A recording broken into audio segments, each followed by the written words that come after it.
曾經同大家講過呢，有關阿士匹靈能夠防止心梗同腦梗嘅發作。亦有一位朋友呢，佢曾經試過第2次腦梗嘅時候呢，佢話左腿完全沒有知覺。咁佢呢就試下真係服食2片阿士匹靈，係100個milligram 一片嘅。佢係飲一杯水，嗰陣時係6點鐘，半個鐘頭之後呢，佢唔喐得嘅左腳呢開始能夠喐翻，恢復翻正常啦。咁所以呢，好多朋友都會有一個習慣，每日都服食一啲阿士匹靈嘅。而家庭醫生呢，亦都提議佢哋可以繼續服用。但係最近嘅研究證實咗呢，服食呢個阿士匹靈呢會有好多嘅副作用嘅。佢話第一樣呢就係個眼部啦。佢話呢個阿士匹靈呢會令到老年嘅時候個黃斑部病變嘅機率呢係提高1倍，而呢個眼嘅疾病呢係冇一個藥可以控制得到嘅。咁另外佢話呢個嘅阿士匹靈服食得多呢，會引致肝功能嘅衰竭。有啲服食阿士匹靈嘅呢，就會出現一個耳鳴呢啲聽覺嘅問題嘅。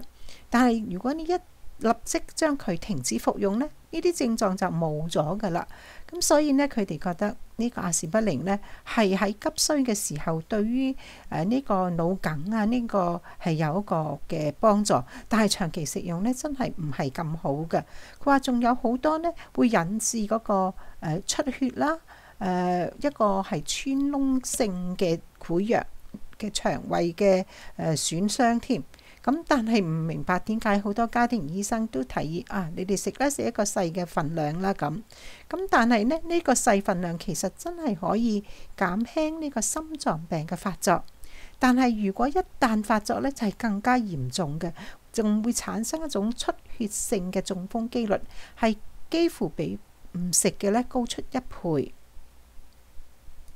仲有佢話小朋友如果發燒，你俾阿士匹靈佢呢，可能會引致一種叫做雷氏症候群，佢令到佢器官呢會忽然間失效，甚至嚴重到會死亡嘅。